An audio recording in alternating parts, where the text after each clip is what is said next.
everyone, my name is Carrow Brown. I am an urban fantasy author and the operations director over at Otherworld Inc. And this week I wanted to knock out two birds with one stone and answer a question while also going over what my quarter two goals are going to be. Now, the question that I occasionally get from individuals is, well, first, it usually comes with a compliment of you're very organized, and some people asking how I stay so on top of things. And I thought that I would actually, it's not really a secret, but I thought I would share my method with you guys, which really involves using Google Calendar a lot. So, the big thing that I basically lean on when it comes to keeping my life together and having some semblance of it being on track is that I have to have some kind of planner. Like, I just have to.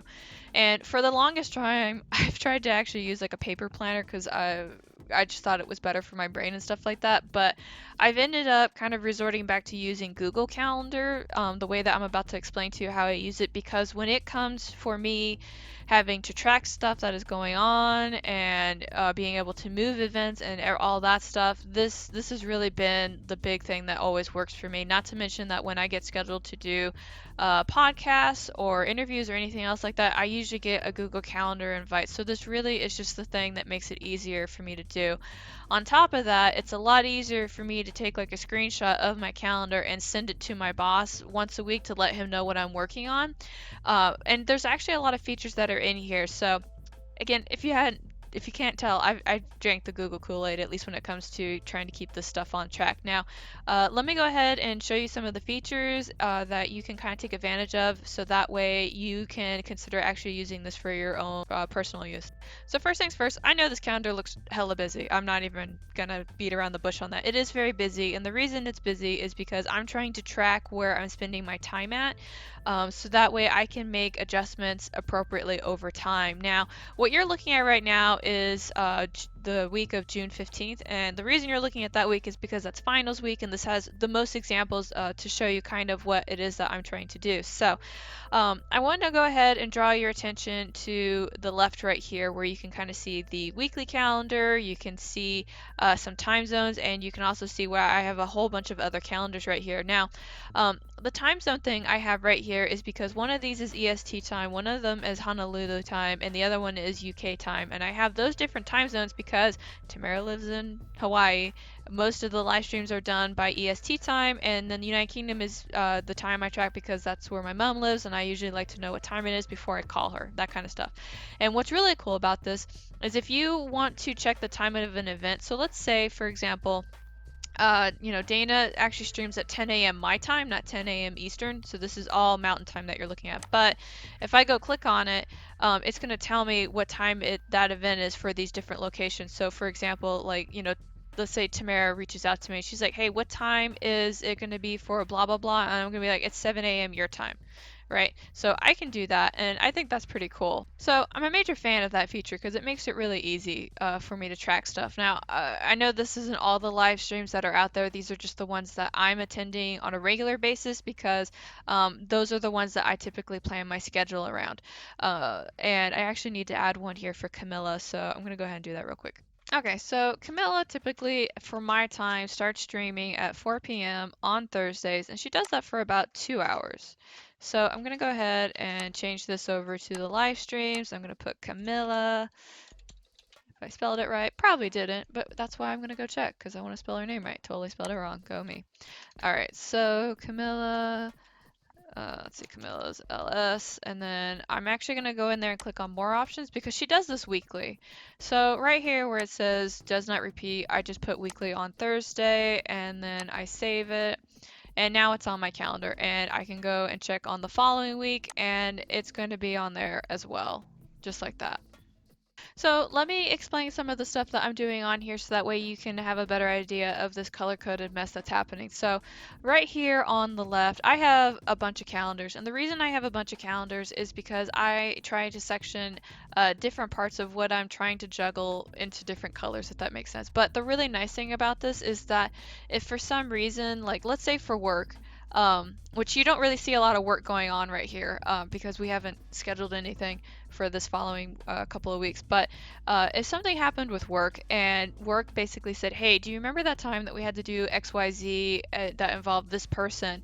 Well, as you can see, this calendar is very busy. So if I had to go look it up, it would take me a while. But the nice thing is that I can turn a bunch of these calendars off. So it only shows the work events. So I can scroll through until I find the thing that I need to find. So like, for example, like right here. So Kickstarter update, and then I have staff meeting on this day. And usually in the staff meeting, I keep my staff meeting notes just in case I need to have a reference, but that's just what I do. So if you decide to use this approach, I would encourage you to actually make a calendar that involves different parts of what it is that you're trying to juggle in your life. So for me, this is the default calendar. Every time I make an event, it just goes straight into this.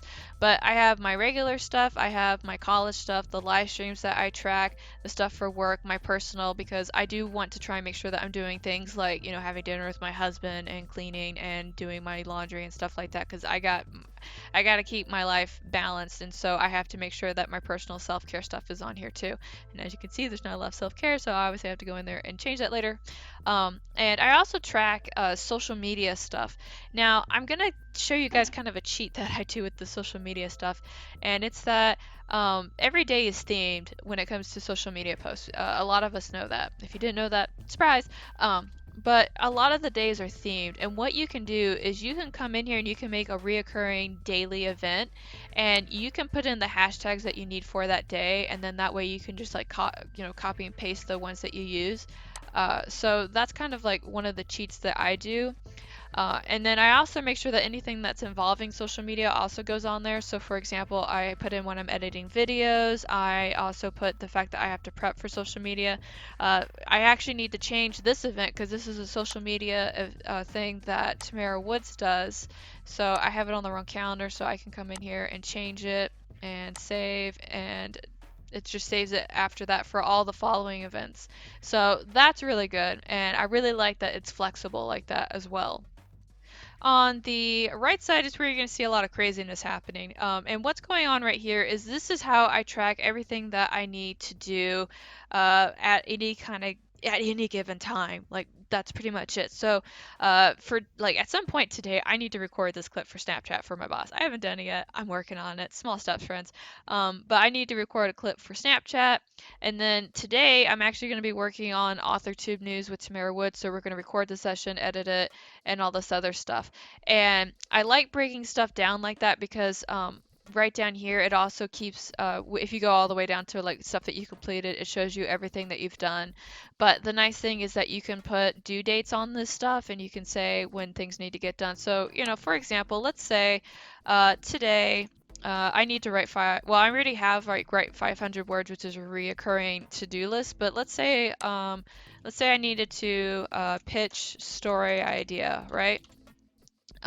And what I can do is come in here and add in some details. So pitch idea to OW team for possible consideration, right? And let's see, did I spell that all right? Probably not. Whatever. So we go ahead and do that, and then you can add in subtasks. This is what I really like. So you can have, presentation, prep, let's see, practice, because anytime you do a presentation, you need to practice it. And then you need to, whatever you need to add on here, you can add it on there. And then the best thing that I do like about this is that you can put in a due date. So let's say I have to have all this stuff ready and done by Sunday, right? And so as I get stuff done, I will come in here and check it off, and then that will go away, and then I will get a reminder that this is due on the 12th. So it seems a little overkill for people who aren't really super organized, but this is really how I control my life. And the nice thing is that you can also so this says it's going to be due on the 12th, but I have something that's done today. You can just drag this down here and make sure that it's where it needs to be, like that. So, which is nice. Ta-da! Let me use an example that might be more meaningful to you guys. So let's add a task and do, let's see, May newsletter, right? Newsletter. And I go in here and then I put in draft newsletter, have monthly carrot ready. uh, confirm links, and peer reviewed, because I always need somebody to have another set of eyes. So prepping newsletter for month of May, and then I just go ahead and give myself the due date of having that ready by the end of April, like so. Then I go back, and it's going to be right there, just like that. Now, one more thing I do want to point out, because I did give myself this due date of April 30th, right, for this task. If I actually go to the week that the 30th is on, it's going to be on there. It's going to be right here where it says main newsletter. So even if you don't have it in order here, your due dates are going to show up right here, and you can click on it, and you can say mark as complete, or you can edit it, all that stuff. So one more thing that I do want to talk about before I kind of launch into what my quarter goals are going to be is Google Keep right here. Now you can click on Google Keep and it's going to have these notes that you leave yourself. And I really like this because I can break this stuff down into tasks and things that I need to get done. So for example, I already went and planned out my April YouTube videos and I made them to-do lists so that way I can check them off when I'm done. And if you're really interested in doing this, all you have to, you can add a note, but I would encourage you when you get here to go into the open the window tab and to make the note here. So let's say I wanted to do one for May YouTube videos.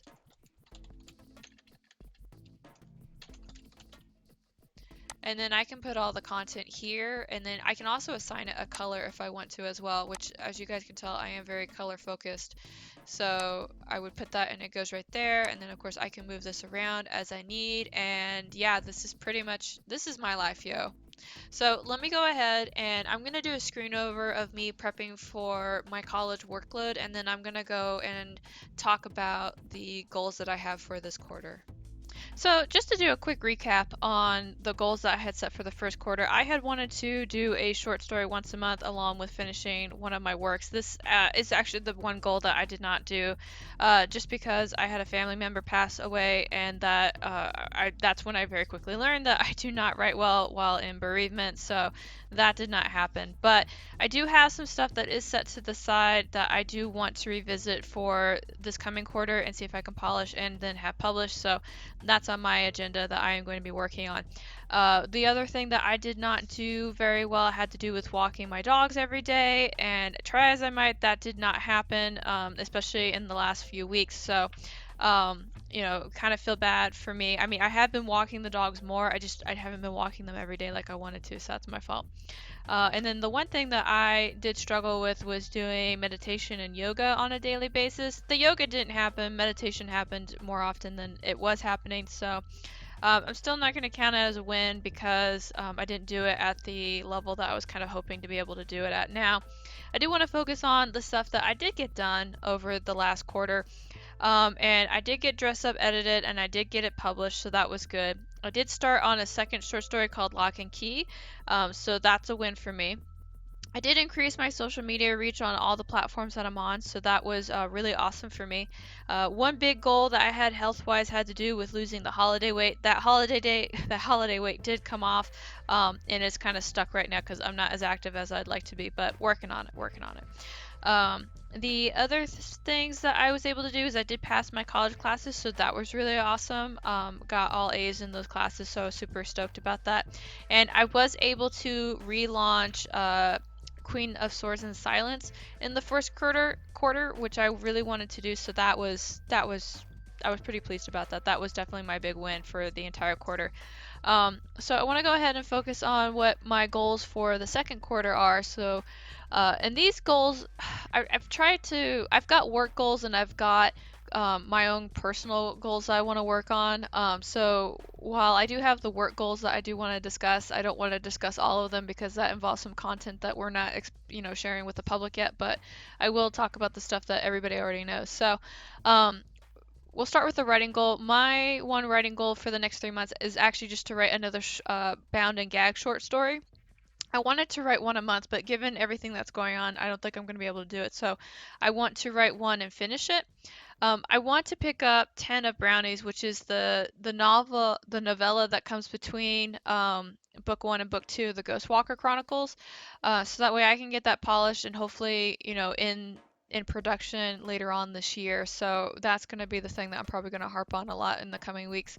My big work goal though is going to be making sure that the book submission thing goes off and I start getting submissions in. I know that there's some people who are looking to submit, so that's really exciting. So I can't wait to read those. Personal goals that I have right now involve increasing my daily run distance. So right now I'm running about 2 to 3 miles a day, and I would like to increase that up to 5 miles. For those of you who don't know, I used to actually run marathons, and so going from running 10 down to 2 is a little morally hard for me. So I'm trying to slowly and realistically build that back up. So I have been able to run 5 miles in a go, but I used to run them every day, so I'm just working up to that. And then my other personal goal is at some point to do yoga in some shape or form. So I'm going to struggle with that, but I'm going to figure it out. And then, of course, when it comes to my author branding, I am still looking to increase my reach. I'm still looking to make more connections on the different platforms. I literally just downloaded Snapchat and I don't know how to use it, but I got to learn how to do it. So that's exactly what I'm going to do. So if I get at least one new follower on there, that's a win for me. So we're going to kind of carry on there. And then the last thing that I have to do involving kind of author business goals is that I want to still continue to try and sell at least 10 copies of Queen of Swords and Silence a month, which I think is very realistic. If I can sell more, that's cool, but that's just my baseline. The other thing that I want to do is I want to have the audiobook production for Queen of Swords and Silence done. It is in production right now, and I can't wait to kind of share all that information with you guys. It's just, I got like the first 15-minute sample, and it was absolutely fantastic. So I'm kind of waiting on the narrator to continue working on that, and I will share that journey with you as we get there. The other thing that I am also still working very hard on is that I am trying to make artwork to sell on Redbubble. I kind of got a finger wagged at me by my tax guy because he said I could have been using Redbubble a lot more actively. And the truth is, as I stopped using it back in last August because I had tried to market my Redbubble stuff really hard and nobody seemed interested, so I stopped. But I still continue to make like passive income, so I would just like to increase that passive income by not much. I think my passive income was like maybe $10 a month, so my goal is to try and maybe increase it to like, I don't know, 15, right? Just increasing that just a little tiny bit, so that way when I have to go and file taxes next year, I can still say like, look, I'm still making money. So that is pretty much my goal for the coming few months. I don't even know how I forgot this. The other last goal has to do with college, which is passing this college class. And I also need to reach out to my advisor and get some stuff settled because I'm actually really close to graduating, so I have to do all of that paperwork stuff. And yeah, so that's gonna be exciting. Ugh. Now, one thing I do kind of want to point out is that you can make this calendar as all-encompassing or restricting as you want it to be. I've met some individuals who basically will put in what time they wake up and what time they go to sleep and when they have lunch and when they have breakfast. Actually, that's not a bad idea. I should probably put that on here too, but I'll do that after the recording. Just so that way they have reminders to do these things. If you're like me and you get lost in work, you're going to forget to do things like drink water and eat lunch and dinner and all that other stuff. So just keep that. Yeah, so when you're making your own calendar and however you decide to make it, this is going to be as involved as you want it to be. And at any point, don't feel afraid to come in here and just remove stuff if it doesn't work for you. The nice thing about this system is that it's very versatile and you can move it around. For example, like I'm not going to clean when I'm having dinner with my husband, so I can move that up right here, and that's fine. And you can do that pretty much with anything. Right here where I got Camilla's live stream, but I have dinner with my husband in the middle of that, right? Well, I can just go ahead and move that down and save it and leave it as is. But and that's what I really like about it. I like that it's flexible. Now, for those of you who don't like being attached to a device or anything like that, you can also print this off. So once you have it set up, if you want to just have a paper copy, you make this, you print it every week, and you go from there. And I've seen some individuals do that and seen it been very successful for them. And some of them don't want to do it a week. Sometimes they want to do it for the day, so that way on the day they'll know exactly what they need to do. I usually usually actually leave mine up on because I have two monitors.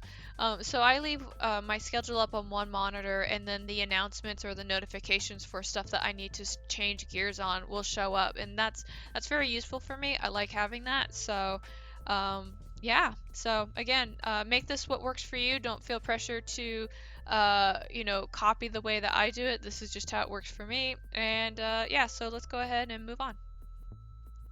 So that's pretty much gonna be the end of that. Thank you guys so much for taking the time to kind of pop in here and listen to me talk about my little organization system and what my goals are going to be. Now, earlier in the video, I said, not everybody wants a digital format, and that's respectable. And I am only bringing that up because I'm kind of curious about what you use to help track everything that you need to do. Like, do you use a whiteboard or a sticky system, or do you use a whiteboard, or do you use a sticky note system? Like, feel free to kind of share, what you use below, so that way people who watch this video can kind of take a look and see what other people are doing and how it might be useful for them.